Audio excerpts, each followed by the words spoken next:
लब्बैक लब्बैक लब्बैक ला शरीका luck लब्बैक। अल्हम्दुलिल्लाहि रब्बिल आलमीन वस्सलातु वस्सलामु अला सय्यिदिल मुरसलीन अम्मा बाद फ़अऊज़ु बिल्लाहि मिनश शैतानिर रजीम बिस्मिल्लाहिर रहमानिर रहीम अस्सलातु वस्सलामु अलैका या रसूलल्लाह व अला आलिका व अस्हाबिका या हबीबल्लाह अस्सलातु वस्सलामु अलैका या नबी अल्लाह व अला आलिका व अस्हाबिका या नूर अल्लाह। প্রিয় ইসলামী ভাইরা আর মাদানী চ্যানেলের দর্শকবৃন্দ উপস্থিত হয়েছি মাদানী চ্যানেলের জিলহজের ট্রান্সমিশন নিয়ে, যার নাম হচ্ছে বরকতময় সফর। আপনারা যেখান থেকে আমাদের সাথে শরীক হয়েছেন আপনাদের সকলকেই জানাচ্ছি এই প্রোগ্রামের পক্ষ থেকে অসংখ্য শুভেচ্ছা এবং অভিনন্দন। আসুন শুরুতেই ভালো ভালো কিছু নিয়ত শামিল করে নিই, কেননা রাসূলুল্লাহ সাল্লাল্লাহু আলাইহি ওয়াসাল্লামের ফরমান নিয়াতুল মুকমিনি খায়রুম মিন আমালি, অর্থাৎ মুসলমানের নিয়ত তার আমলের চেয়ে উত্তম। আমরা নিয়ত করি যে আল্লাহ তাআলা এবং তার রাসূল সাল্লাল্লাহু আলাইহি ওয়াসাল্লামের সন্তুষ্টি অর্জনের উদ্দেশ্যে শুরু থেকে শেষ পর্যন্ত এই প্রোগ্রামটি দেখব, যা মাদানী ফুল আলোচনা করা হবে তার উপর ভরপুর আমল করার চেষ্টা করব। দরুদে পাকের অসংখ্য অগণিত ফজিলত আমার আকা আলাইহিস সালাতু ওয়াস সালামের রহমতপূর্ণ বাণী হচ্ছে, যে ব্যক্তি দৈনিক 50 বার দরুদ শরীফ পাঠ করবে, কাল কিয়ামতের দিন আমি তার সাথে মুসাফাহা করব। সল্লু আলাল হাবিব সাল্লাল্লাহু তাআলা আলা মুহাম্মদ সাল্লাল্লাহু তাআলা আলাইহি ওয়া আলিহি ওয়াসাল্লাম। দর্শক, আপনারা জানেন যে প্রতিদিন আমাদের এই অনুষ্ঠানটিতে অতিথি থাকে, নাতখা থাকে। তো আজকে সেই সুবাদে আমাদের সাথে উপস্থিত আছেন আমাদের রাশেদ বাপু। হুজুর কেমন আছেন আপনি? আলহামদুলিল্লাহ, মাশাআল্লাহ। রাশেদ বাপু আছেন আমাদের সাথে। রাশেদ বাপু থেকে আমরা মাদানী ফুল শামিল করব এবং নাতখা হিসেবে আছে আমাদের আনিস ভাই। আনিস ভাই কেমন আছেন? আলহামদুলিল্লাহ, মাশাআল্লাহ। আনিস ভাই থেকে হজের কালাম, মক্কা মদিনার কালাম ইনশাআল্লাহ শামিল করার চেষ্টা করব। তো প্রতিদিন আপনাদের উদ্দেশ্যে প্রশ্ন থাকে, আপনাদের উত্তরও থাকে। তো গতকাল যে প্রশ্নটি করা হয়েছিল সেটা হচ্ছে কুরবানির ক্ষেত্রে উটের বয়স কমপক্ষে কত হতে হবে। তো এর উত্তর অনেকেই প্রদান করেছেন। সঠিক উত্তর হচ্ছে 5 বছর, কমপক্ষে 5 বছর উটের বয়স হতে হয় কুরবানির ক্ষেত্রে। তো যারা সঠিক উত্তর দিয়েছেন তাদের নাম আমি ঘোষণা করছি ইনশাআল্লাহ।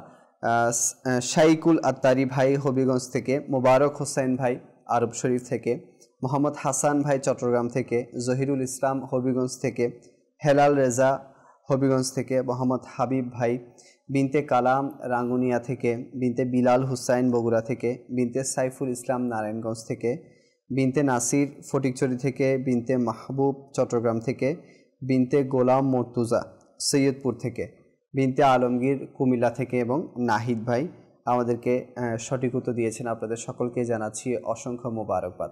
আজকের প্রশ্ন হচ্ছে কুরবানির ক্ষেত্রে গরুর বয়স কমপক্ষে কত হতে হবে। তো এটা হচ্ছে আজকে আপনাদের উদ্দেশ্যে প্রশ্ন। প্রতিদিনের ন্যায় আজকেও একটি বিষয় রাখা হয়েছে। আমি গতকাল বলেছিলাম যে আজকে থেকে ইনশাআল্লাহ আজ্জা ওয়া জাল মদিনার সফর শুরু হবে।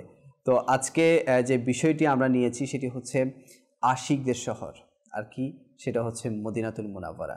ইনশাআল্লাহ আজ্জা ওয়া জাল রাশেদ বাপু থেকে আজকে আশিকদের শহর নিয়ে, মদিনাতুল মুনাওয়ারা নিয়ে ইনশাআল্লাহ আমরা কিছু মনোমুগ্ধকর আলোচনা শুনব। তো কোথাও যাবেন না, আমাদের সাথেই থাকবেন। আজকেও আপনাদের জন্য প্যাকেজ রাখা হয়েছে ইনশাআল্লাহ আজ্জা ওয়া জাল, সেটিও আপনাদেরকে দেখাবো। আসুন, যেহেতু অনুষ্ঠান শুরু হয়ে গেছে, আমরা আনিস ভাই থেকে একটি কালাম শামিল করি। সাল্লু আলাল হাবিব সাল্লাল্লাহু তাআলা আলা মুহাম্মদ। সাল্লাল্লাহু আলা মুহাম্মদ সাল্লাল্লাহু আলাইহি ওয়াসাল্লাম, সাল্লাল্লাহু আলা মুহাম্মদ সাল্লাল্লাহু আলাইহি ওয়াসাল্লাম। চোখের তারা নামে মুহাম্মদ, দিলের উজালা নামে মুহাম্মদ, সাল্লাল্লাহু আলা মুহাম্মদ সাল্লাল্লাহু আলাইহি ওয়াসাল্লাম, সাল্লাল্লাহু আলা মুহাম্মদ সাল্লাল্লাহু আলাইহি ওয়াসাল্লাম। হাজিও आओ शहंशाह का रोज़ा देखो, हाजियो आओ शहंशाह का रोज़ा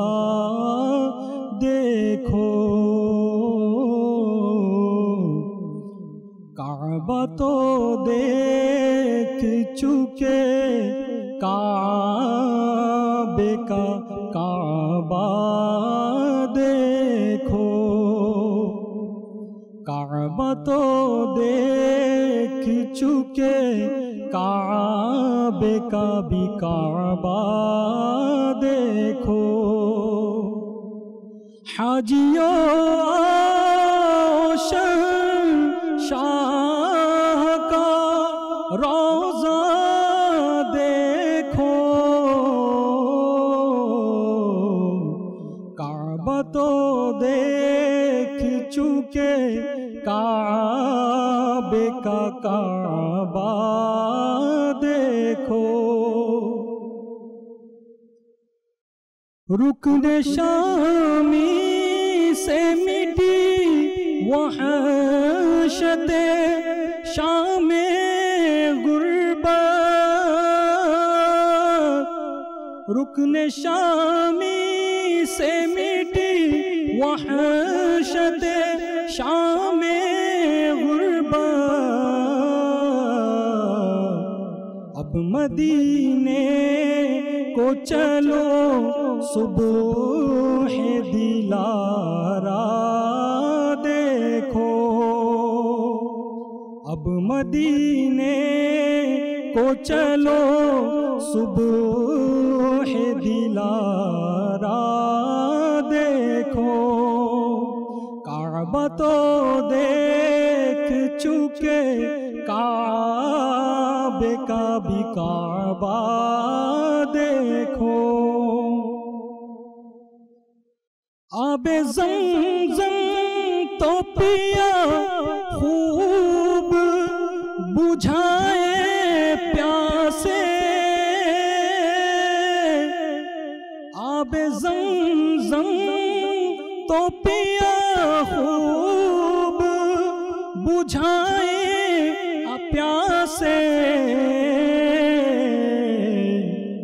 आओ जूदे शाहे कौसर का भी दरिया देखो,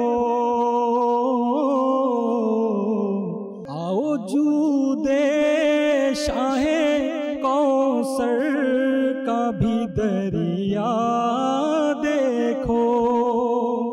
काबा तो देख चुके, काबे का काबा देखो। ज़ेरे मीज़ाब मिले खूब करम के छींटे, ज़ेरे मीज़ाब मिले खूब करम के छींटे। अब्र रहमत का यहाँ जोर बरसना देखो, अब्र रहमत का यहाँ जोर बरसना देखो। हाजियों शहंशाह का रोज़ा देखो, काबा तो देख चुके, काबे का काबा देखो। खूब आँखों से लगाया गिलाफे काबा, खूब आँखों से लगाया गिलाफे काबा। असर महबूब के पर्दे का भी जलवा देखो, असर महबूब के पर्दे का भी जलवा देखो। काबा तो देख चुके, काबे का काबा देखो।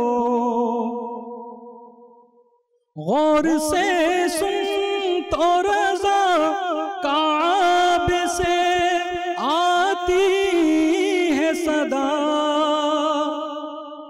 गौर से सुन तो रज़ा काबे से आती है सदा।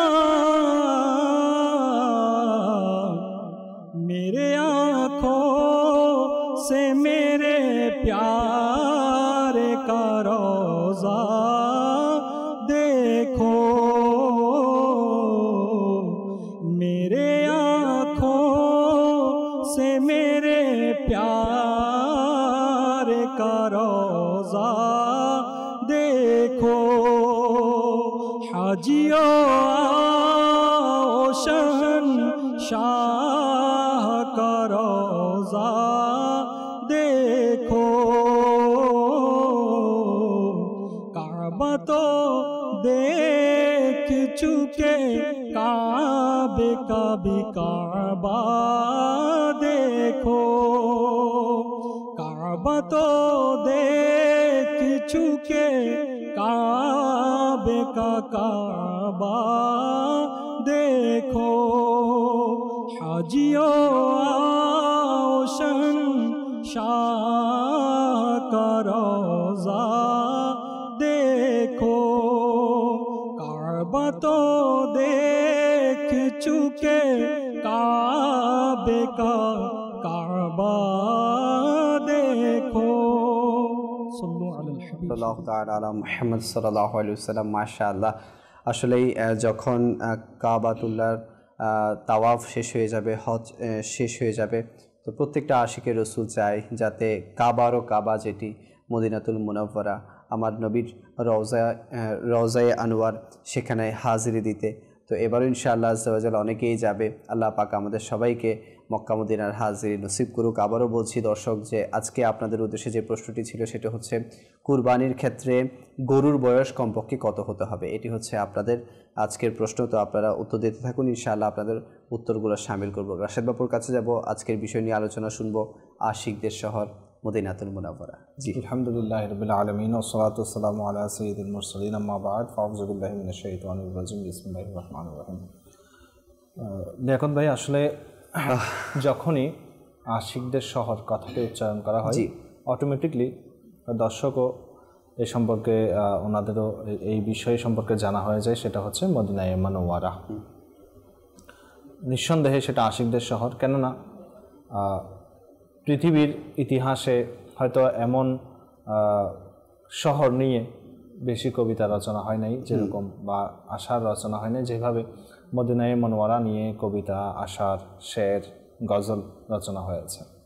তো এটার একমাত্র কারণ হচ্ছে সেখানে আমার রাসূল সাল্লাল্লাহু তাআলা আলাইহি ওয়াসাল্লামের রওজায়ে পাক রয়েছে। হুজুর পাক সাল্লাল্লাহু আলাইহি ওয়াসাল্লামের জীবনের একটি অংশ সেখানে অতিবাহিত হয়েছে, এবং হুজুর পাক সাল্লাল্লাহু আলাইহি ওয়াসাল্লাম সেখানে আজও উনি ওনার রওজায়ে পাকের মধ্যে রয়েছেন।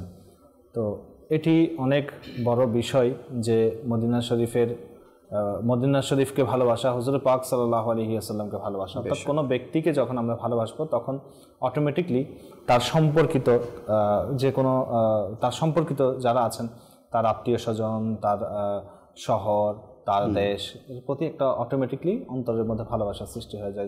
যারা আশিকে মদিনা, হুজুর পাক সাল্লাল্লাহু আলাইহি ওয়াসাল্লামকে ভালোবাসেন, এটা অবশ্যই এমনিতেই সাধারণভাবে যখন হুজুর পাক সাল্লাল্লাহু আলাইহি ওয়াসাল্লামকে কেউ ভালোবাসবে তখন মদিনায়ে মুনাওয়ারা নামটি সেও খুব সম্মানের সাথে নেওয়ার চেষ্টা করবে, এবং তার এই মদিনা শরীফ নামটি যখন মুখে উচ্চারণ করবে তার নিষ্ঠতা অনুভব হবে এবং তার অন্তরের মধ্যে সেটা রেখাপাত করবে। দেখুন লিয়াকত ভাই, আসলে এরকম আমরা অনেক কাহিনী শুনেছি, পড়েছি। যেমন ইমাম মালিক রাদিয়াল্লাহু তাআলা আনহু, ওনার ইশকে রসুলের অবস্থা এমন ছিল যে যখন ওনার সামনে কেউ হুজুর পাক সাল্লাল্লাহু তাআলা আলাইহি ওয়াসাল্লামের আলোচনা করতেন তখন ওনার চেহারার রং পরিবর্তন হয়ে যেত। তিনি হুজুর পাক সাল্লাল্লাহু আলাইহি ওয়াসাল্লামের যখন আলোচনা হতো তিনি খুবই ঝুঁকে যেতেন হুজুর পাক সাল্লাল্লাহু আলাইহি ওয়াসাল্লামের জিকিরের তাজিমে। তো এটা হচ্ছে ভালোবাসার একটা বহিঃপ্রকাশ। এবং আরও ব্যাপারের মধ্যে আসছে যে তিনি যখন মদিনা শরীফে, তিনি তো মদিনা শরীফে অধিবাসী ছিলেন, তিনি কখনো মদিনা শরীফের জোতা পরেননি, খালি পায়ে অবস্থান করতেন। এটা কিন্তু খুব টাফ একটি বিষয়। যেমন আমির আহলে সুন্নাত দামাত বারকাতুহুল আলিয়া, ওনার সাথে আমি আমির আহলে সুন্নাত দামাত বারকাতুহুল আলিয়ার ঘরের মধ্যে আস্তানার মধ্যে আমি উপস্থিত ছিলাম। তো আমরা কয়েকজন ইসলামী ভাই ছিলাম। তো আমি ওনাকে জিজ্ঞাসা করলাম যে বাবা আপনি যে মদিনা শরীফ গিয়েছেন প্রথমবার, তখন আপনার অনুভূতি কেমন ছিল, আমি ওনাকে জিজ্ঞাসা করেছিলাম। এই কথাটা আবার আমির আহলে সুন্নাত অনেকবার মাদানী মুযাকারার মধ্যে বলেছেন। তো তখন আমির আহলে সুন্নাত আমাকে বললেন যে যখন প্রথম মদিনা শরীফে গেলেন, তিনি যখন এয়ারপোর্ট থেকে তিনি বের হলেন, তো ওনার আমির আহলে সুন্নাতের একজন বন্ধু তিনি সেখানে আরব শরীফে থাকতেন। তো তিনি আমির আহলে সুন্নাতকে রিসিভ করার জন্য তিনি আসলেন। এখন রিসিভ করার জন্য যখন আসলেন, আমির আহলে সুন্নাতকে গাড়িতে উঠালেন, তিনি গাড়ি নিজে ড্রাইভ করছেন। এখন আমির আহলে সুন্নাত যতই মদিনা শরীফের দিকে যাচ্ছেন, উনি আমির আহলে সুন্নাত মানে খুবই ওনার আবেগটা বের হয়ে যাচ্ছে। তো আমির আহলে সুন্নাত দামাত বারাকাতুল্লাহ আলাইহি কান্না শুরু করলেন। এখন তিনি যখন কান্না শুরু করলেন, এখন ওনার বন্ধু বললেন যে আপনি একটু থামুন, এখন আপনি যেহেতু কান্না করছেন, প্রশাসনিক লোকেরা যদি দেখে যে আপনি কেন কান্না করছেন, তখন আমার উপর একটা যে এই লোকটাকে আপনি কি অপহরণ করে নিয়ে যাচ্ছেন না কিসের জন্য কি জিজ্ঞাসা করা হবে। তো আপনি কষ্ট করে কি করুন, আপনি কান্নাকে থামান। তখন আমির আহলে সুন্নাত বলছেন যে আমি কোনো অবস্থাতে কান্নাকে থামাতে পারছি না। এটা আসলে এমন একটা বিষয় যে যারাই মদিনা শরীফ গিয়েছে, উপস্থিত হয়েছে, বা যারাই হুজুর পাক সাল্লাল্লাহু তাআলা আলাইহি ওয়াসাল্লামের দরবারে উপস্থিত হওয়ার, হাজিরি দেওয়ার সৌভাগ্য অর্জন করেছে, তারাই এটা সম্পর্কে ভালো জানে। কেননা কিছু বিষয় আছে যেগুলো বর্ণনা করে মানুষকে বলা যায় না, যেগুলো কলমও লেখা সম্ভব হয় না, কিতাবের মধ্যেও লেখা সম্ভব হয় না। তো এখন আমির আহলে সুন্নাত কি করলেন, এরপরও কান্না থামছে না। তখন ওই ব্যক্তি বললেন যে আমি যদি আমাকে পুলিশ জিজ্ঞাসা করে যে উনি কেন কান্না করছে, তো আমি বলবো যে আপনি একজন রোগী। আসলে হ্যাঁ হ্যাঁ কিসের জন্য রোগী? তিনি বললেন যে হ্যাঁ আমি তো মিথ্যা বলবো না, রোগী মানে হচ্ছে আপনি হচ্ছেন মদিনার প্রেমের রোগী, মদিনা শরীফের রোগী। তো আমি আপনাকে বিমারে মদিনা যেটাকে বলা হয়, তো এই অবস্থা। তো এখন আমির আহলে সুন্নাত কি করলেন, তিনি বললেন যে আমি যখন প্রথম মদিনা শরীফ হাজির হলাম, তখন আমার অবস্থা এমন ছিল যে আমির আহলে সুন্নাত জোতাও পরেননি, তখন জোতা পরেননি। ইমাম মালিক রাদিয়াল্লাহু তাআলা আনহুর ঘটনা আপনাদেরকে বলেছি। তো আমির আহলে সুন্নাত কি করলেন, যখন মদিনা শরীফের সবুজ গম্বুজ দেখলেন, তখন তিনি গাড়ি থেকে নেমে পড়লেন এবং খুবই কান্না শুরু করলেন। এখন অবস্থা ছিল খুবই করুণ, কেননা খালি পা, আর মদিনা শরীফের গরমের অবস্থা আমরা সবাই জানি, খুবই গরম ছিল। এখন আমির সুন্নাত বলছেন যে প্রথমে আমির সুন্নাতের তেমন একটা অনুভূতি ছিল না, পরবর্তীতে হঠাৎ করে একটা কি হলো যে খুব গরম অনুভূত হলো। তিনি কি করলেন, তাড়াতাড়ি ওনার রুমাল, পকেট থেকে রুমালটা বের করে সেটার উপর দাঁড়ালেন। তো বিষয় হচ্ছে যে গরমের অবস্থা আমরা জানি যে ইমাম মালিক রাদিয়াল্লাহু তাআলা আনহু এত বড় আশিক রাসূল, যে মদিনা শরীফ এটিকে তাজিম করার নিয়তে তিনি কখনো সেখানে জোতা পরেননি, খালি পায়ে থাকতেন। এমনকি রিওয়ায়াতের মধ্যে আসছে, বলা হচ্ছে যে তিনি মদিনা শরীফে কোনো বাহনের উপর তিনি কি করেননি, চড়েননি।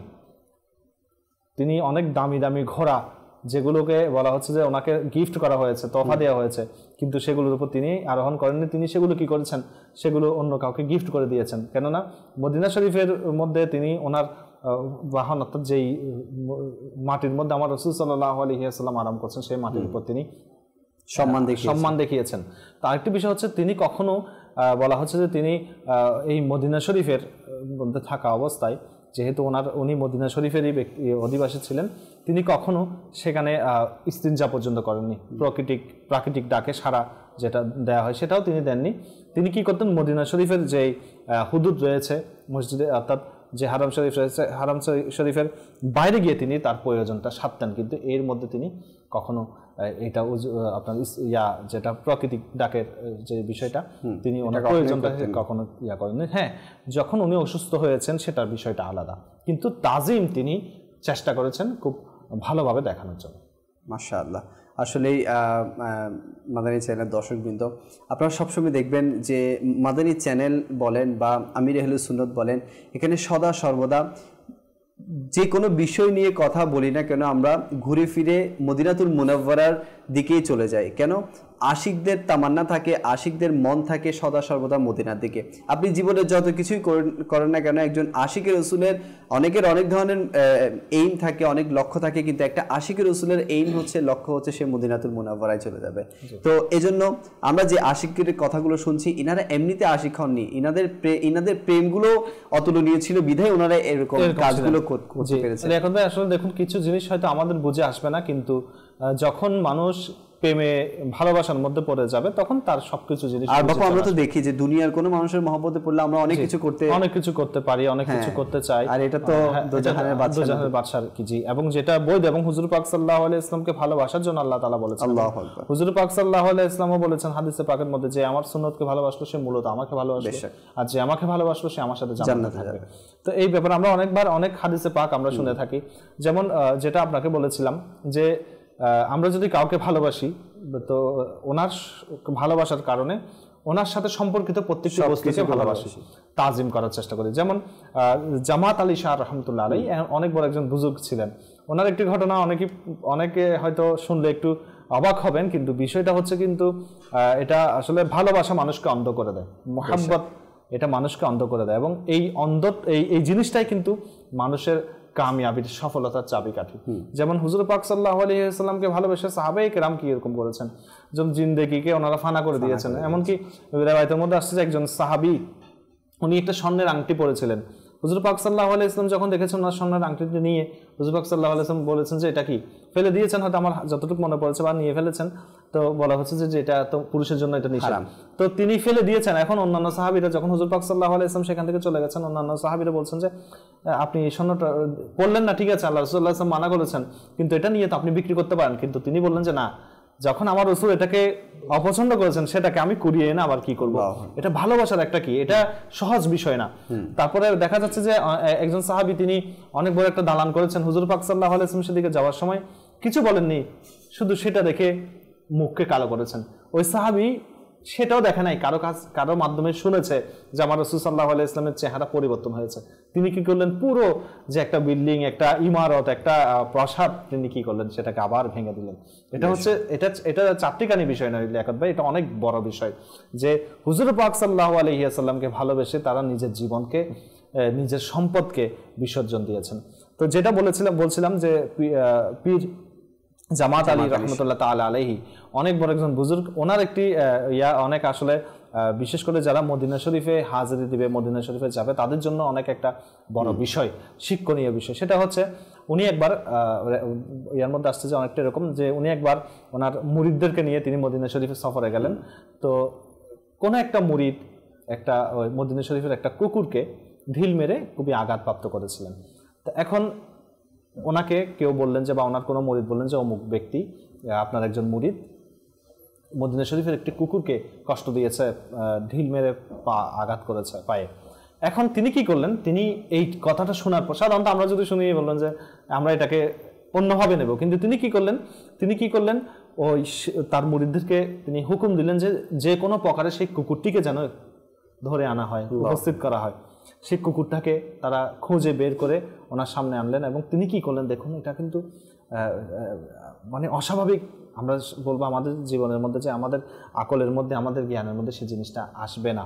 যেমন তিনি কি করলেন, সেই কুকুরটার সামনে কাছ থেকে ক্ষমা চাইলেন নিজের মুরিদের জন্য, যে আপনি আমার মুরিদকে ক্ষমা করুন, কেননা আপনি হচ্ছেন মদিনা শরীফের অধিবাসী, আপনি হচ্ছেন মদিনা শরীফের অধিবাসী, মদিনা শরীফে থাকেন, আপনি আমার মুরিদকে ক্ষমা করুন এবং আমাকে ক্ষমা করুন। সাথে সাথে তিনি কি করলেন, তিনি মাংস, উন্নত মানের মাংস বা মুরগির ফ্রাই যেটা বলি মাংস, সেই কুকুরটাকে খাওয়ার জন্য দিলেন। এটা কিন্তু আমরা যদি সাধারণভাবে বলি যে, আমরা সাধারণভাবে মাথার মধ্যে আসবে যে এটা পাগলের বিষয়, হ্যাঁ সাধারণত, কিন্তু আশেকদের জন্য, আশেকরা তো এমনিতে কি হয়ে থাকেন, আশেকরা তো আপনার কি বলে এটাকে, এই জন্য আমি রাসূলুল্লাহ মাদানী মুজাক্কির বলে যে ইশকের কথা সবাই বুঝবে না। যেমন দেখুন একজন মজজুব বুজুর্গ রহমতুল্লাহ, একজন মজজুব বুজুর্গ, তিনি ওনাকে কি করলেন, কিছু ব্যক্তি, কিছু ছোট ছোট বাচ্চারা ঢিল মারা শুরু করলেন। এখন তিনি একজন বুজুর্গ, তিনি আলিম, তো তিনি বাচ্চাদেরকে বললেন যে তোমরা ওনাকে ঢিল কেন মারছো? তো ওই বাচ্চারা বলছে যে যদি উনি যা বলছে তা যদি আপনারা শুনেন, তাহলে আপনিও তাকে ঢিল মারবেন। তো তিনি বললেন যে জিজ্ঞেস করলেন কি বলেছে? তো বাচ্চারা বললো যে তিনি নাকি আল্লাহকে দেখেন বা আল্লাহকে দেখেছেন। এখন তিনি বললেন যে আসলে তো এটা তো কিরকম বিষয়, জিজ্ঞাসা করার কথা, হ্যাঁ এটা পাগলের কথা, আপনার ওনাকে জিজ্ঞাসা করেন যে আপনি কি এই কথা বলেছেন, এই কথাটা আমার বুঝে আসছে না। তো তিনি বললেন যে, ওই মজজুব বুজুর্গ বললেন যে আল্লাহর পাগল আল্লাহকে দেখবে না, বা আল্লাহর পাগল আল্লাহকে দেখে না, সেই বিষয়টা যে আপনি বুঝছেন না সেটাও আমার বুঝে আসছে না। আল্লাহ, তো বিষয়টা হচ্ছে এটা অন্য বিষয়। তো এটা বিষয় হচ্ছে যে যারা পাগল মানে আমরা মনে করি যে উদ্ভট পাগল, কিন্তু হ্যাঁ ওইভাবে না। পাগল হচ্ছে যে অর্থাৎ আমরা যদি আল্লাহ রাসূল সাল্লাল্লাহু আলাইহি ওয়াসাল্লামের ভালোবাসায় পাগল হই সেটা তো অনেক বড় বিষয়। আচ্ছা, হুজুর পাক সাল্লাল্লাহু আলাইহি ওয়াসাল্লামের ভালোবাসার মধ্যে যদি কেউ পাগল হয় তার সেন্স কিন্তু লেস হবে না, তার মানসিকতা তার সেন্স কিন্তু আরো বেড়ে যাবে। আচ্ছা, কেমন? যেমন আমরা শুনেছি যে ইমাম মালিক রাদিয়াল্লাহু তাআলা আনহুর বিষয়ে যে ওনার রং পরিবর্তন হয়ে যেত এবং উনি হুজুর পাক সাল্লাল্লাহু আলাইহি ওয়াসাল্লামের তাজিমে তিনি ঝুঁকে পড়তেন। তো তাকে জিজ্ঞাসা করা হলো যে আপনি এরকম করেন কেন? তিনি বললেন যে আমি যা দেখি তা যদি তোমরাও দেখতে তাহলে তোমরা আমাকে এই প্রশ্নটি করতে না। বোঝা গেল যে হুজুর পাক সাল্লাল্লাহু আলাইহি ওয়াসাল্লামের যে আশিক হয়েছে, পাগল হয়েছে, তাহলে তার মর্যাদা তো অনেক বেড়ে গেছে। শুধু তাই নয় লিয়াকত ভাই, আমি আসলে যখন এই বিষয়গুলো নিয়ে পড়ছিলাম খুব সুন্দর কিছু হাদিসে পাক আমার কিছু বর্ণনা আমার কাছে চলে এসেছে যে হুজুর পাক সাল্লাল্লাহু আলাইহি ওয়াসাল্লামের রওজা শরীফ জিয়ারত করা, যে এটাকে মদিনা শরীফকে আমরা কেন ভালোবাসি, যে এখানে হুজুর পাক সাল্লাল্লাহু আলাইহি ওয়াসাল্লামের রওজা শরীফ আছে বলে। তো বলা হচ্ছে যে ইমাম সুহাইব হারিফিস রাহমাতুল্লাহ আলাইহি উনি বলেন যে হুজুর পাক সাল্লাল্লাহু আলাইহি ওয়াসাল্লামের রওজা শরীফ এটি জিয়ারত করার কারণে জিয়ারতকারীদের জন্য 10টি কারামত বা 10টি মর্যাদা তাদেরকে দান করা হবে। একটি হচ্ছে সে উচ্চ মর্যাদার অধিকারী হবে, 2 হচ্ছে সে তার উদ্দেশ্য পূরণ হবে বা উদ্দেশ্য পূরণে সে সফল হবে, 3 নম্বর হচ্ছে তার চাহিদা পূর্ণ হবে। আজকে আমাদের কাছে অনেক রকম চাহিদা, আমাদের অর্থাৎ চাহিদারই শেষ নাই, কিন্তু আমরা যদি সাহাবায়ে কেরামের আদর্শ দেখি বা বুজুর্গানে কেরামের আদর্শ দেখি, বিশেষ করে সাহাবায়ে কেরামের আদর্শ যদি আমরা দেখি, তাদের জীবন যদি আমরা দেখি, যে ওনারা যখনই কোনো প্রয়োজন হয়েছে, কোনো কিছুর প্রয়োজন হয়েছে, কোনো কিছু ওনাদের সমস্যার সম্মুখীন হয়েছে, ওনারা হুজুর পাক সাল্লাল্লাহু আলাইহি ওয়াসাল্লামের দরবারে গিয়ে আরজ করতেন, ইয়া রাসূলুল্লাহ আমি ক্ষুধার্ত। আবু হুরায়রা রাদিয়াল্লাহু তাআলার ঘটনা আমরা জানি, হুজুর পাক সাল্লাল্লাহু আলাইহি ওয়াসাল্লাম থেকে তিনি বলেন যে ইয়া রাসূলুল্লাহ আমি ক্ষুধার্ত। আচ্ছা, কারো সন্তান হারিয়ে গেছে, হুজুর পাক সাল্লাল্লাহু আলাইহি ওয়াসাল্লাম দরবারে বলেছেন ইয়া রাসূলুল্লাহ আমার সন্তান হারিয়ে গেছে। হুজুর পাক সাল্লাল্লাহু আলাইহি ওয়াসাল্লাম তাকে ওজিফা দিলেন। দেখা গেল যে তিনি সেই ওজিফা পড়লেন, দেখা গেল যে শুধু সন্তান নয়, সন্তানের সাথে আরও অনেক কিছু চলে আসলো। তো এরকম যখনই সাহাবায়ে কেরামের ওনারা কোনো পেরেশানির মধ্যে পড়তেন, কোনো চাহিদা ওনাদের থাকতো, ওনারা হুজুর পাক সাল্লাল্লাহু আলাইহি ওয়াসাল্লামের দরবারে হাজির হতেন। তো এমনিতেও যেটা আমরা এখানে বলছি যে হুজুর পাক সাল্লাল্লাহু আলাইহি ওয়াসাল্লামের রওজা শরীফ এটি জিয়ারতকারীদের জন্য তার চাহিদা পূরণ হবে। আচ্ছা, 4 নম্বর হচ্ছে সে দান অনুদান করার সামর্থ্যবান হবে। অনেক ব্যক্তি এমন আছে যারা হয়তো দান করার সামর্থ্য থাকে না, কিন্তু হুজুর পাক সাল্লাল্লাহু আলাইহি ওয়াসাল্লামের রওজা শরীফের বরকত এমন যে সে ব্যক্তি ধনী হবে, এটার অর্থ হয়তো পারে এরকম। আচ্ছা, সে ধ্বংস এবং ক্ষতি হতে নিরাপত্তা লাভ করবে, তার দোষ ত্রুটি হতে সে পবিত্র হবে, তার সমস্যার সহজ সমাধান হবে, দুর্ঘটনা থেকে সে নিরাপদ থাকবে এবং সে আখিরাতে উত্তম প্রতিদান লাভ করবে এবং পূর্ব এবং পশ্চিমের রব তাআলার দয়া অর্জিত হবে। এটার অর্থ দেখুন লিয়াকত ভাই, যে একজন ব্যক্তি হুজুর পাক সাল্লাল্লাহু আলাইহি ওয়াসাল্লামের রওজা শরীফ শুধু জিয়ারত করার কারণে, দেখার কারণে তার যদি এমন অবস্থা হয়, তাহলে যে হুজুর পাক সাল্লাল্লাহু আলাইহি ওয়াসাল্লামের সাহাবায়ে কেরামের কিরকম শান ছিল। এখানে একটি বিষয় লিয়াকত ভাই, যে আমরা দুনিয়ার মধ্যে যে অনেক রকম সমস্যার মধ্যে থাকি, কিন্তু আমাদের একটা জিনিস, আমাদের বাঙালি বা ভারত উপমহাদেশের একটা লোকদের একটা বিষয় দেখা যায়, বিশেষ করে বাঙালিদের আমি যতটুকু জানি, যে আমরা বৃদ্ধ বয়সে গিয়ে আমরা হজ করার জন্য যাই বা মদিনা শরীফের দিকে যাই, আর আমরা মনে করি যে আমরা হজ করতে গেলে আমরা মদিনা শরীফ যাব। কিন্তু প্রত্যেক মুসলমানের এটা হওয়া উচিত যে কমপক্ষে তার চেষ্টা থাকা উচিত যাতে সে মদিনা শরীফে তার যেন হাজির হয়, মদিনা শরীফে গিয়ে যেন হুজুর পাক সাল্লাল্লাহু আলাইহি ওয়াসাল্লামের দরবারে যাওয়া হয়, তার জিয়ারত করা হয়। কেননা আমরা পড়েছি যে অনেক রকম চাহিদা আমাদের থাকে, আমরা হুজুর পাক সাল্লাল্লাহু আলাইহি ওয়াসাল্লামের দরবারে যদি আমরা যাই তাহলে আমাদের চাহিদাগুলো পূরণ হবে। এবং বুজুর্গানের দিনের কিন্তু তরিকা এরকম ছিল, তারা যে কোনো প্রকারে হুজুর পাক সাল্লাল্লাহু আলাইহি ওয়াসাল্লামের দরবারে উপস্থিত হওয়ার চেষ্টা করতেন। বেশক সেটাই। আর একটা হচ্ছে বাপু, যে আমরা অনেকে মনে করি যে হজে আসলাম এমনি মদিনা শরীফ ঘুরে আসি, একটা যে তামান্না নিয়ে যাওয়া, একটা যে মানে আশা নিয়ে যাওয়া, ওইটাও কিন্তু আমাদের ক্যাফিয়াত থাকা চাই ইনশাআল্লাহ। সে সম্পর্কে আমরা আলোচনা শুনবো বাপু থেকে। আমাদের কিছু দর্শকের কল আছে, হয়তো কলগুলো শামিল করে নি, প্যাকেজও আছে ইনশাআল্লাহ। জি, কল চালিয়ে দেবেন। আমার নাম মোহাম্মদ ইসমাইল, লাকসাম থেকে। জি, আপনাদের এই মাদানী সুলানটা আমার কাছে এতই ভালো লাগে যে আমার মনে হয় সারাদিন সারা রাত দেখি, নামাজের পরে পরে, খাবার পরে, ঘুমাবার পরে যেন আমি এইটা দেখি থাকি, আমার কাছে এত ভালো লাগে। মাশাআল্লাহ, আল্লাহ পাক বরকত দিক, আপনাকে এভাবেই দেখতে থাকেন এবং অপরকেও দেখার দাওয়াত দিতে থাকেন, ইনশাআল্লাহ আজ্জা ওয়া জাল আরো বরকত নসিব হবে। জি নেক্সট কল। আমি রাজশাহী মহানগর থানা থেকে। আপনি এই অনুষ্ঠানটা দেখতে অনেক সুন্দর লাগছে, আমার জন্য দোয়া করবেন।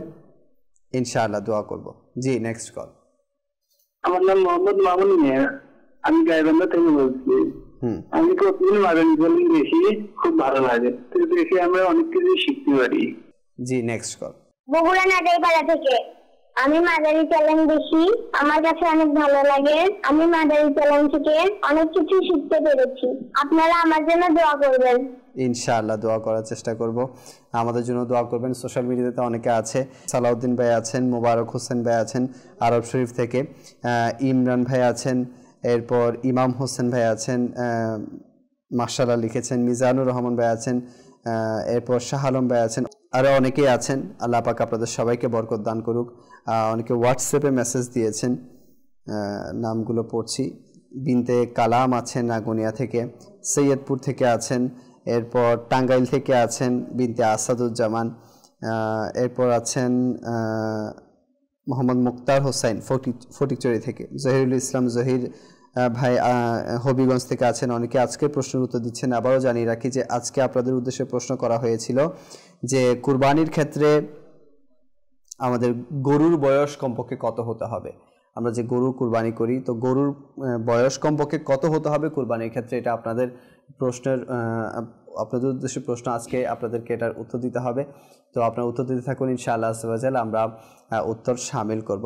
আসুন আজকে দেখি কি প্যাকেজ আমাদের জন্য রেডি করা হয়েছে আর প্যাকেজটিতে কি দেখানো হবে। জি, যখন সরকার সাল্লাল্লাহু আলাইহি সাল্লাম এই পৃথিবীতে তাশরিফ আনেন, হালিমা সাদিয়া সহ অসংখ্য ধাত্রী, অনেক ধাত্রী, তিনারা এই তায়েফ থেকে চলতে চলতে মক্কাতুল মুকাররমাতে পৌঁছেন। মা হালিমা তিনি অত ধর্নাঢ্য ছিলেন না, দরিদ্র ছিলেন। তিনিও ওই সাথীদের সাথে, ধাত্রীদের সাথে তার গাধার উপর আরোহণ করে চলতে লাগলেন। তার যে কাফেলা ছিল, ওই কাফেলাতে প্রিয় ইসলামী ভাইরা তিনি সবার পিছনে পড়ে যেতেন, কারণ তার যে গাধাটি ছিল, তার যে বাহনটি ছিল, সেই বাহনটি ছিল অত্যন্ত দুর্বল। সবাই যখন পৌঁছে গেল, ধর্নাঢ্য করে সন্তানদের নিয়ে নিল, কিন্তু এর বাবাজান যেহেতু ছিল না, কেউ নিতে চাইল না। সর্বশেষ মা হালিমা সাদিয়া রাদিয়াল্লাহু তাআলা আনহা তাশরিফ নিয়ে গেলেন। তার উদ্দেশ্য বলতে লাগলেন মা আমেনা রাদিয়াল্লাহু তাআলা আনহার কাছে যে আমি যদি লালন পালন করি তাহলে আমি হয়তোবা একটি বিনিময় পাবো। মা আমেনা রাদিয়াল্লাহু তাআলা আনহা তিনি এই কথা শুনে চোখের অশ্রু ছেড়ে দিলেন, বললেন আমার এই সন্তান গর্ভে থাকা অবস্থায় তো তার বাবা ইন্তেকাল করেছে, হয়তো আমি ততটুকু বিনিময় দিতে পারবো না যতটুকু সবাই দেয়। তখন মা হালিমা বলল, ঠিক আছে, আমাকে আপনার সন্তানকে দেখান। সুবহানাল্লাহ, সুবহানাল্লাহ। যখন আমার প্রিয় আকা মাদানী ওয়ালে মুস্তাফা আলাইহিস সালাতু ওয়াস সালামকে মা হালিমা রাদিয়াল্লাহু তাআলা আনহা কাপড়কে সরিয়ে দেখলেন এক নুরানি চাঁদের টুকরা, চাঁদের চেয়ে উজ্জ্বল সুন্দর চেহারা সরকার সাল্লাল্লাহু আলাইহি ওয়াসাল্লাম মুচকে হাসি দিলেন। সুবহানাল্লাহ, সুবহানাল্লাহ। আমার প্রিয় আলাইহিস সালামের মুচকে হাসি দেখে মা হালিমা সাদিয়া রাদিয়াল্লাহু তাআলা আনহা তিনি বেকরার হয়ে গেলেন, তিনি সবকিছু ভুলে গেলেন, তাকে কুলে তুলে নিলেন। প্রিয় প্রিয় ইসলামী ভাইরা ও মাদানী চ্যানেল দর্শকবৃন্দ, তিনি বলতে লাগলেন আমার কোনো কিছুর প্রয়োজন নেই, আমি তাকে নিয়ে যাব। সুবহানাল্লাহ।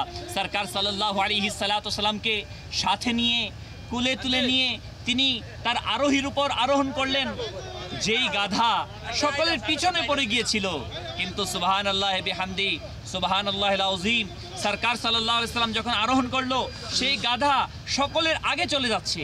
তার সাথীগণ বলছে, হে হালিমা, তুমি কি নতুন আরোহণ কিনেছো, গাধা নিয়েছো? বলে, না না, নতুন কোনো আরোহণ কিনিনি, গাধা নেয়নি, কিন্তু নতুন আরোহী এসেছে। নতুন আরোহীর সদকায় আল্লাহ তাআলা আমার সেই জীর্ণ শীর্ণ, সেই দুর্বল গাধাকে শক্তিশালী করে দিয়েছেন, যেন রহমত আমার কাছে চলে এসেছে। সুবহানাল্লাহ, সুবহানাল্লাহ। প্রিয় ইসলামী ভাইরা ও মাদানী চ্যানেল দর্শকবৃন্দ, এমনই ভাবে যখনই হুজুরে করিম সাল্লাল্লাহু আলাইহি সাল্লাম চলতে থাকে আর রহমত যেন তার সাথে সাথে অগ্রসর হতে থাকে। যেই গাছের মধ্যে খেজুর ছিল না, সেই গাছের মধ্যে খেজুর চলে আসে, যে ছাগল দুধ দিত না সেই ছাগলের মধ্যে দুধ চলে এসেছে। মাশাআল্লাহ, মোবালিকা দাওয়াত ইসলামের মাধ্যমে আমরা প্রতিনিয়ত একটি ক্লিপস দেখে থাকি, তো মক্কা মদিনার স্মৃতিও আমাদের সামনে ভেসে আসে। তো আল্লাহ পাক আমাদের সবাইকে সেখানে সশরীরে গিয়ে এগুলো দেখার সেই তৌফিক দান করুক ইনশাআল্লাহ আজ্জা ওয়া জাল। আরও যে পর্বগুলো আছে আমাদের, ইনশাআল্লাহ প্রতিদিন আপনাদেরকে কোনো না কোনো প্যাকেজ দেখানোর মাধ্যমে মক্কা মদিনার স্মৃতিগুলো তাজা করার চেষ্টা করব।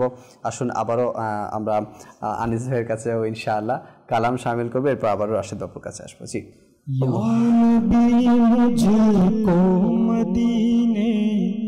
में बुलाना बार बार, या नबी मुझको मदीने में बुलाना बार बार।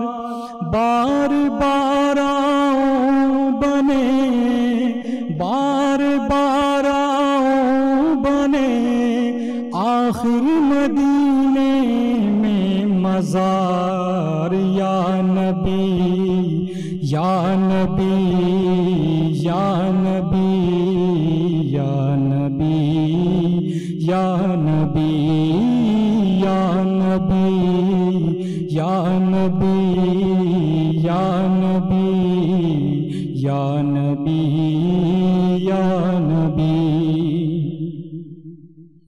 है हवाए महकी महकी तो फज़ाए खुशगवार है, हवाए महकी महकी तो फज़ाए खुशगवार। ज़र्रा ज़र्रा है मदीने, ज़र्रा ज़र्रा है मदीने का यकीनन नूर बार। या नबी या नबी या नबी या नबी या नबी या नबी मुझको मदीने में बुलाना बार बार। बार बार आओ बने, आखिर मदीने में मज़ार। या नबी या नबी या नबी या नबी या नबी। काश जब आऊं मदीने खूब तारी हो जुनू, काश जब आऊं मदीने खूब तारी हो जुनू। हो गिरे चाक सीना, हो गिरे चाक सीना, चाक दामन तार तार। या नबी या नबी या नबी या नबी या नबी। हो मदीना ही मदीना हर घड़ी विरदे ज़बा, हो मदीना ही मदीना हर घड़ी विरदे ज़बा। बस मदीना ही की हो, बस मदीना ही की हो, तकरार लब पर बार बार। या नबी या नबी या नबी या नबी या नबी या नबी या नबी या नबी या नबी। गुंबदे खज़रा की ठंडी ठंडी छाँव में मेरा, गुंबद खज़रा की ठंडी ठंडी छाँव में मेरा।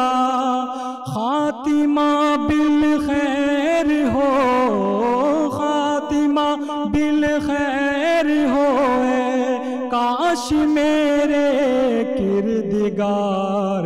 या नबी या नबी या नबी या नबी या नबी या नबी या नबी या नबी या नबी या नबी अरसाए महशर में आका आज लाज रखना आप ही अरसाए महशर में आका लाज रखना आप ही अरसाए महशर में आका लाज रखना आप ही दामने अतार है सरकार बेहद दागदार या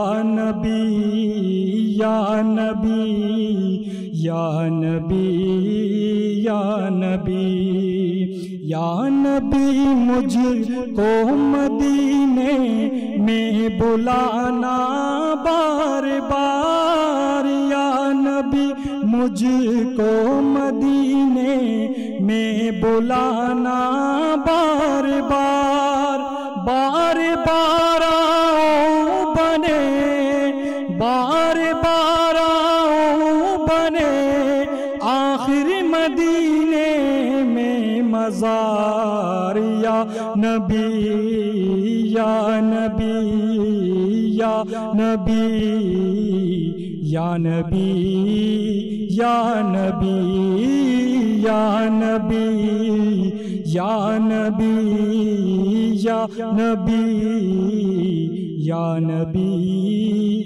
या नबी সাল্লাল্লাহু তাআলা আলা মুহাম্মদ। দর্শক, আমরা কালাম শুনে নিয়েছি, আবারও বলে দিচ্ছি আজকে আপনাদের উদ্দেশ্যে প্রশ্ন ছিল কুরবানির ক্ষেত্রে গরুর বয়স কমপক্ষে কত হতে হবে, তো আপনারা উত্তর দিতে থাকুন। ফিরে যাচ্ছি আবারও রাশেদ বাপুর কাছে। জি মাশাআল্লাহ। লেখন ভাই, যে বিষয় নিয়ে আমরা আসলে কথা বলছিলাম এবং হুজুর পাক সাল্লাল্লাহু তাআলা আলাইহি ওয়াসাল্লামের একটি বাণী, সেটি হচ্ছে যে মদিনায়ে মুনাওয়ারা মানুষকে এমন ভাবে পাক পবিত্র করে দেয় যেভাবে আগুনের ভাটি লোহার মরিচা পরিষ্কার করে দেয়। আরেকটি হাদিসে পাক, যে ব্যক্তি আমার কবর জিয়ারতের জন্য আসে এবং অর্থাৎ রওজা শরীফ জিয়ারতের জন্য আসে এবং আমার ছাড়া তার আর কোনো উদ্দেশ্য থাকে না, অর্থাৎ আমি ছাড়া আর কারণ উদ্দেশ্য থাকে না, তাহলে আমার উপর হক হলো যে কিয়ামতের দিন তার শাফাত করা। আল্লাহু আকবার। আরেকটি হাদিসে পাক, যে আমার জাহেরি ওফাতের পর হজ করে অতঃপর আমার কবর মুবারকের জিয়ারত করে, মূলত সে আমার জাহেরি হায়াতেই আমার জিয়ারত করলো। তো লেখক ভাই, যে হুজুর পাক সাল্লাল্লাহু আলাইহি ওয়াসাল্লাম আমাদেরকে আহ্বান করেছেন যে হুজুর পাক সাল্লাল্লাহু আলাইহি ওয়াসাল্লামের রোজা শরীফ দেখার জন্য, জিয়ারত করার জন্য, এখানে কিন্তু অনেক অজানা প্রশ্নের মানে জানা হয়ে যাবে, অনেকের মানে কি বলবো সমস্যার সমাধান হয়ে যাবে, যে হাদিসে পাক এগুলো হাদিসে পাক। জি, আরেকটি হাদিসে পাক যে শুধু আসার জন্য বলেছেন হুজুর পাক সাল্লাল্লাহু আলাইহি ওয়াসাল্লাম, নিজের দিকে নিজের রওজা শরীফ দেখার জন্য বলেছেন, সাথে সাথে আরেকটি কথা বলেছেন যে এই হাদিসে পাকটি হযরত সাইয়েদনা আব্দুল্লাহ ইবনে ওমর রাদিয়াল্লাহু তাআলা আনহু থেকে বর্ণিত, যে হুজুর পাক সাল্লাল্লাহু আলাইহি ওয়াসাল্লাম ইরশাদ করেন, যে ব্যক্তি মদিনা শরীফে মৃত্যুবরণ করতে পারে সে যেন সেখানেই মৃত্যুবরণ করে, কেননা আমি মদিনায় মৃত্যুবরণকারীদের জন্য সুপারিশ করব। তো হুজুর পাক সাল্লাল্লাহু আলাইহি ওয়াসাল্লাম আসার জন্য বলছেন, আহ্বান করছেন এবং সাথে সাথে মদিনা শরীফে যেন মৃত্যুবরণ করে তার জন্য বলেছেন। মুফতি আহমদ নাইমি রাহমাতুল্লাহ আলাইহি এই হাদিসে পাকের ব্যাখ্যার মধ্যে একাংশের মধ্যে বলেন যে আমাদের প্রত্যেক মানুষের চেষ্টা করা, যাদের আশা যে মদিনা শরীফে মৃত্যুবরণ করবে, তাদের উচিত আসলে সেটা নিয়ে চেষ্টা করতে থাকা। কিভাবে? সেটা হচ্ছে বৃদ্ধ অবস্থায় বা যখন মানুষ সাধারণত বেশিরভাগ সময় বৃদ্ধ, আমরা আমাদের মধ্যে যেটা প্রচলন আছে শেষ সময়ে অর্থাৎ বৃদ্ধ অবস্থায় মৃত্যুবরণ করে, তো চেষ্টা করা যে বৃদ্ধ অবস্থায় যেন সেই মদিনা শরীফের মধ্যে অতিবাহিত করা। এবং অনেক বুজুর্গানে কিরামকে দেখা যায় বা অনেক ব্যক্তিকে দেখা যায় যারা বৃদ্ধ অবস্থায় মদিনা শরীফে তারা অতিবাহিত করেছেন। মুফতি আহমদ নাইমি রাহমাতুল্লাহ আলাইহি বলছেন যে অনেক ব্যক্তি এমন আছেন যারা 40 বছর পর্যন্ত মদিনা শরীফের মধ্যে অপেক্ষা করছেন যে মৃত্যুবরণ করার জন্য। এমনকি বলা হচ্ছে তারা মদিনা শরীফ থেকে তারা বাইরেও যান না কখনো, কেননা তাদের মনের মধ্যে এই জিনিসটা ভয় থাকে যে যদি আমি মদিনা শরীফ থেকে বাইরে যাই, সেখানে যদি মৃত্যুবরণ করি তাহলে আমি এটার ফজিলত পাবো না। এমনকি হযরত সাইয়েদনা ওমর ফারুক আজম রাদিয়াল্লাহু তাআলা আনহু সাহাবীদের মধ্যে আপনার দ্বিতীয় সারির ইসলামের দ্বিতীয় খলিফা এবং হযরত আবু বকর সিদ্দিকের পরে ওনারই স্থান, তিনিও কি মদিনা শরীফের মৃত্যুবরণ করার জন্য দোয়া করতেন আল্লাহ তাআলার দরবারে, হে আল্লাহ আমাকে যেন মদিনা শরীফে, মদিনা শহরে যেন আমার যেন শাহাদাতের মত হয়, এবং তার সেই দোয়া কবুল হয়েছে, তিনি মদিনা শরীফে শাহাদাতের মৃত্যুবরণ করেছেন। তো এরকম হযরত ইমাম মালিক রাদিয়াল্লাহু তাআলা আনহুর কর্মপদ্ধতি কিন্তু এরকম ছিল যে তিনি বাইরে বেশি যেতেন না কোথাও, যদি যেতে হতো প্রয়োজনীয় কাজ সেরে খুব তাড়াতাড়ি তিনি আবার মদিনা শরীফে ফিরে আসতেন। অর্থাৎ ওনাদের মনের মধ্যে একটা বেচেনি, একটা অস্থিরতা থাকতো যে আমার মৃত্যু যদি মদিনা শরীফের বাইরে হয়ে যায়। তো এটার একটা ফজিলত আমরা শুনেছি যে হুজুর পাক সাল্লাল্লাহু আলাইহি ওয়াসাল্লাম শাফাআত হবে। দেখুন যাদের মৃত্যু মদিনা শরীফ হবে তার মতো ভাগ্যবান, সৌভাগ্যবান ব্যক্তি পৃথিবীর মধ্যে নেই, হবে না। এবং সাথে সাথে তার যদি দাফনও হয়ে যায় সেখানে জান্নাতুল বাকিতে, তাহলে সোনায় সোহাগা। কেননা এটা তো মনে করেন মদিনার 12 চাঁদ লেগে গেছে, এরকম আমরা যেটা বলি যে সেখানে সাহাবায়ে কিরামের মাজার শরীফ, সেখানে হুজুর পাক সাল্লাল্লাহু আলাইহি ওয়াসাল্লামের রওজা শরীফ, সেখানে তো কেউ যদি মৃত্যুবরণ করে, কারো যদি দাফন হয়, সেখানে তো তার আযাব হবে বলে কোনো কথা নেই।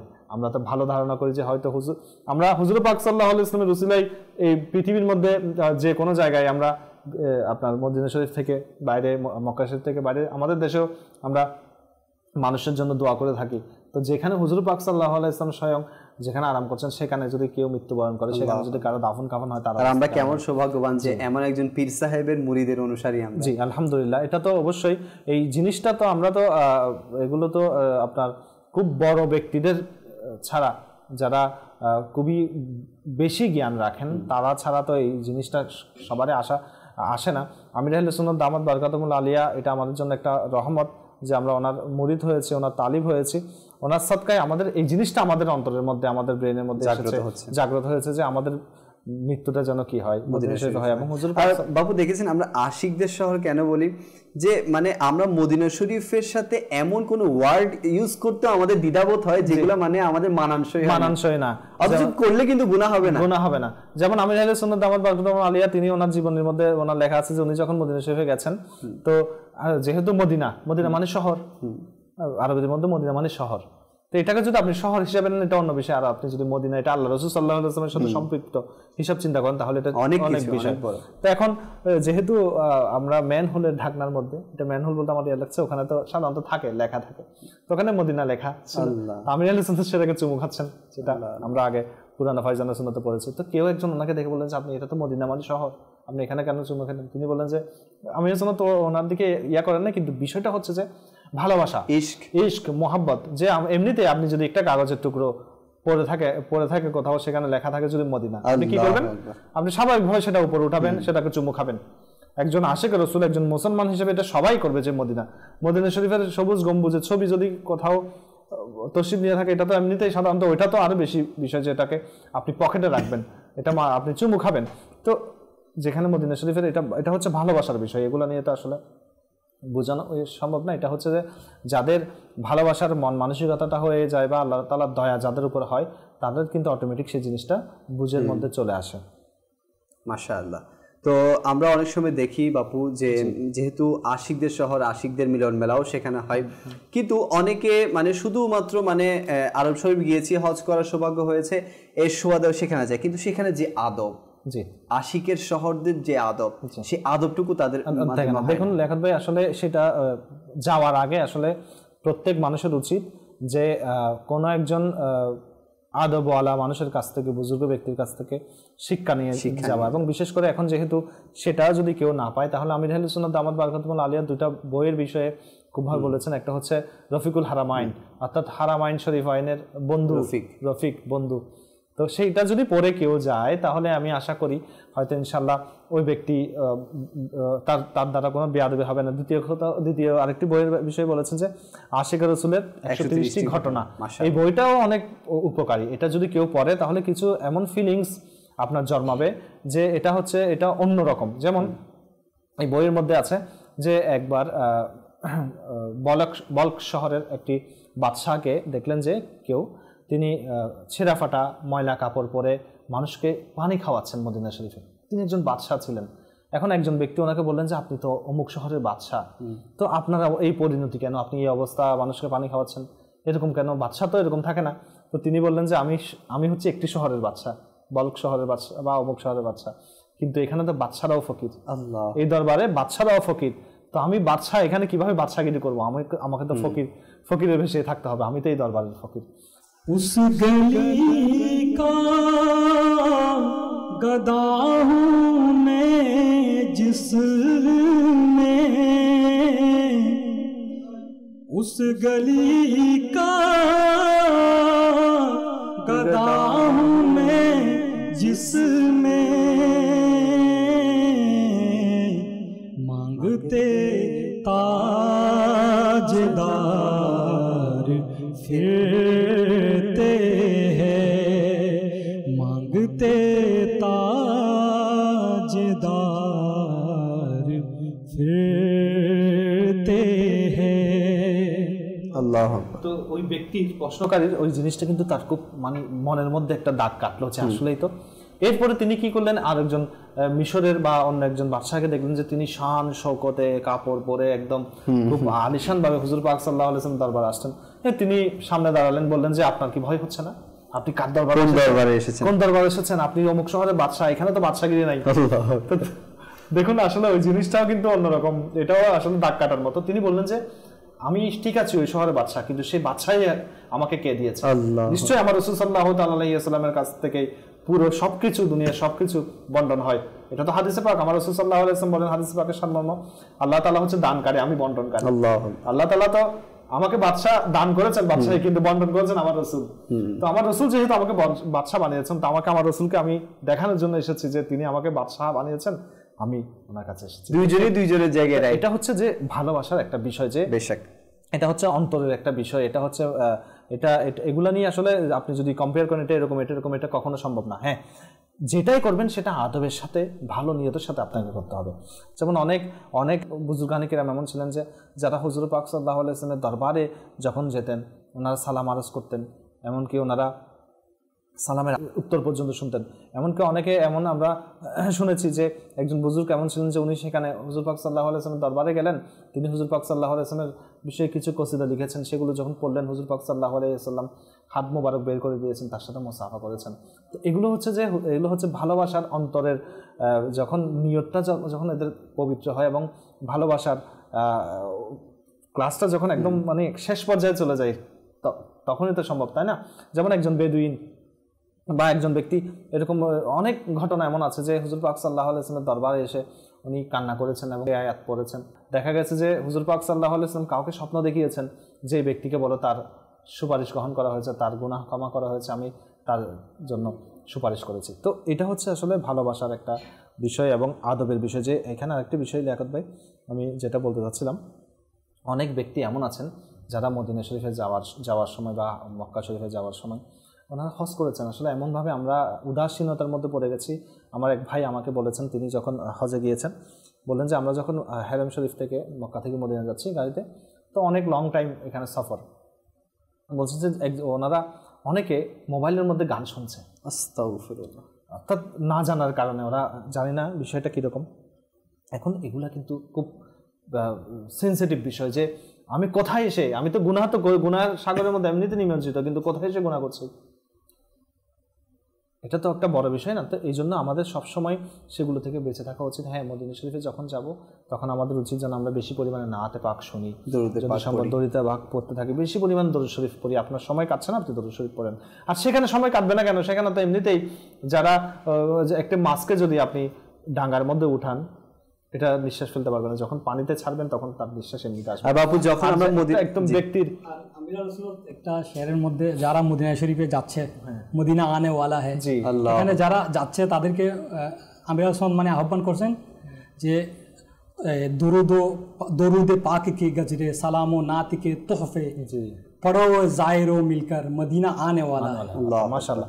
তো এটা উচিত যে যেমন একটা মাছ যখন আমরা আবার পানিতে ছেড়ে দিই, তখন সেই মাছটা কিন্তু তার ইয়াটা ফিরে পায়। তো একজন আশেকের, একজন মুসলমানের তো এমন হওয়া উচিত যে মদিনা শরীফে যখন গেছি আমার আমার আমার আমার আমার তার প্রশান্তি হবে। আসলে বাপু, ওইটা ফুলকে কিন্তু সবাই ভালোবাসে, কিন্তু কাটাকে ভালোবাসতে আপনি শুনেছেন? না, কখনো শুনেননি। কিন্তু মদিনা শরীফ এমন একটি শহর যে শহরের কাঁটাকেও মানুষ ভালোবাসে। কেননা আমরা অনেকে শুনেছি যে মদিনা শরীফের কাঁটা অনেকে বিঁধেছে কিন্তু সেটা চিকিৎসা করেনি। যেমন মুফতি আহমদ খান নঈমী রহমতুল্লাহ আলাইহি মদিনা শরীফে তিনি হাতে আঘাতপ্রাপ্ত হয়েছেন কিন্তু তিনি সেটা চিকিৎসা করেন না, কেননা সেই আঘাতটা হচ্ছে মদিনা পাকের। সেই আঘাতটা আমাকে আমার রসুলের ভালো, অর্থাৎ আমার রসুলের স্মরণ করিয়ে দেবে। তো এটা হচ্ছে ভালোবাসার বিষয়। তো সেখানে যখন আমরা যাব আমাদের উচিত যাতে আমরা আদব সহকারে যাই। এবং আনিস ভাই যেটা বলেছেন যে আমির আহলে সুন্নাত আমাদেরকে কিন্তু নাতের মাধ্যমে, কালামের মাধ্যমে আমাদেরকে কিন্তু শিক্ষা দিয়েছেন যে আমাদের উচিত বেশি পরিমাণে মদিনা শরীফে যখন আমরা যাবো আল্লাহ রাসূল সাল্লাল্লাহু আলাইহি ওয়াসাল্লামের উপর দরুদে পাক পাঠ করতে থাকা, সালাতু সালাম পড়া, নাত শরীফ যতটুকু পারি পড়বো অথবা শুনবো। এর দ্বারা ইনশাআল্লাহ আমাদের ভালো মদিনা শরীফের যেই কি বলে এটা হাজিরির যে মজাটা সেটা আসলে বোঝানো সম্ভব হবে না যারা এইভাবে করবে ইনশাআল্লাহ। আর আপনি যেটা মাঝখানে বলেছেন যে অনেকে হয়তো বা বোরিং ফিল করে, কিন্তু যারা আশিক না বাপু এরা মানে বলবে যে মানে কখন মদিনা শরীফটা আসবে, কখন মদিনা শরীফ। আচ্ছা, এই আশায় আশায় এটা আরেকটা বিষয় হচ্ছে, এখন আমরা একটা হাদিসে পাক শুনেছি যে হাদিসে পাকে বলা হচ্ছে যে ব্যক্তি আমার হাদিসে পাকের সম্মান আমার কবর জিয়ারতের জন্য আসে এবং আমাকে ছাড়া তার অন্য কোনো উদ্দেশ্য থাকে না, তাহলে আমার উপর হক যে কিয়ামতের দিন তার শাফাত করা। এখানে অনেক ব্যক্তি এমন আছেন যে তারা মদিনা শরীফে গিয়ে একটু হাজির দিয়ে এরপর মার্কেটে চলে যায়। উদ্দেশ্যটা কি? আমার উদ্দেশ্য কি? আমার উদ্দেশ্য হচ্ছে এখানে এসে আমি আল্লাহ রাসূল সাল্লাল্লাহু আলাইহি ওয়াসাল্লাম, এমনি তো দূরে, এখন আল্লাহ রাসূল সাল্লাল্লাহু আলাইহি ওয়াসাল্লামের রোজার মধ্যে এসেছি, এখানে এসে আমি আল্লাহ আমার অন্তরের ব্যথাগুলো, আমার অন্তরের চাহিদাগুলো, আমার অন্তরের যা কিছু আছে আমি আল্লাহ রাসূল সাল্লাল্লাহু আলাইহি ওয়াসাল্লামের দরবারে পেশ করি। ইনশাআল্লাহ দেখবেন আপনার সমস্ত সমস্যার সমাধান হবে। আমরা তো এর আগেও শুনেছি, যেমন আমার নানা অনেক বড় একজন অর্থাৎ আলিম ছিলেন এবং বুজুর্গ ছিলেন।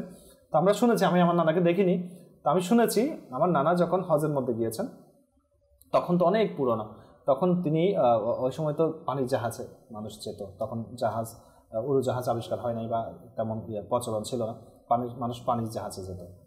তো আমি শুনেছি যে তিনি নাকি আমার বড় আপার জন্য, তো আমার সবার চাইতে যিনি বড়, তো ওনার জন্য একটা জিনিস কিনতে চেয়েছেন, একটা ইরানি কোনো একটা কিছু দেখেছেন, ওনার সুন্দর লেগেছে, কিনতে চেয়েছেন, কিন্তু উনি পরে দিয়ে সেটা কিনেননি। সেটা কি করেছেন, সেখানে সদকা দিয়ে এসেছেন সে টাকাটা। অর্থাৎ তিনি বলছেন যে আমি এখান থেকে তো এগুলো কেনার জন্য আসি নাই বা কারোর জন্য গিফট এই সেই এগুলো কেনার জন্য আসি নাই, আমি এখানে এসেছি নেকি করার জন্য। যেমন আপনি যদি মক্কা শরীফে 1 রাকাত নামাজ পড়েন, 1 লাখ রাকাতে সওয়াব, 1 টাকা দান করলে 1 লাখ টাকা দান করা সওয়াব, মসজিদ নববী শরীফ, এগুলো তো সওয়াবের একটা কি। তো আপনি এখানে যত পারেন সওয়াব অর্জন করুন, জিকির করুন, দরুদে পাক পড়ুন, কোরআনে পাক পড়ুন, আল্লাহ রাসূল সাল্লাল্লাহু আলাইহি ওয়াসাল্লামের ভালোবাসায় বিভোর হয়ে আপনি কি নাতে পাক শুনুন, পড়ুন। এর দ্বারা আপনার অন্তরের ভালোবাসাটা আরো বাড়বে এবং অন্যান্য যে চিন্তা ভাবনা সেগুলো আস্তে আস্তে সরিয়ে ফেলা উচিত। সেখানে কিন্তু বাপু এটাও মনের মধ্যে রাখতে হবে, শুধু আমরা ফজিলত দেখছি, সেখানে কিন্তু গুনাহ করলে হারাম শরীফে 1 লক্ষ গুনাহের সমান। তো আমাকে মনের মধ্যে এটাও রাখতে হবে যে হ্যাঁ আমি তো এখানে নেকির জন্য আসছি, এমন যেন না হয় যে আমার কদমে কদমে আমার কদম ফেলার আগে আমি যাতে চিন্তা করি যে আমার মাধ্যমে যাতে কোনো গুনাহ না হয়, আর আমি এখানে নেকি করতে এসে যাতে গুনাহের শামিল হয়ে না যায়। আমরা অনেকটুকু আলোচনা শোনার সৌভাগ্য অর্জন করে ফেলেছি আশিকদের শহর নিয়ে, মানে এটা বলে কখনো শেষ করা যাবে না। ইনশাআল্লাহ আযজা ওয়া জাল্লা আরও কিছু পর্ব আছে, এখানে আমরা মদিনার আরও কিছু আলোচনা শামিল করব ইনশাআল্লাহ আযজা ওয়া জাল্লা। আগামীকাল অনুষ্ঠানের দাওয়াত দিয়ে আজকে এখানে শেষ করছি। সাল্লু আলাল হাবিব সাল্লাল্লাহু তাআলা আলা মুহাম্মদ সাল্লাল্লাহু তাআলা।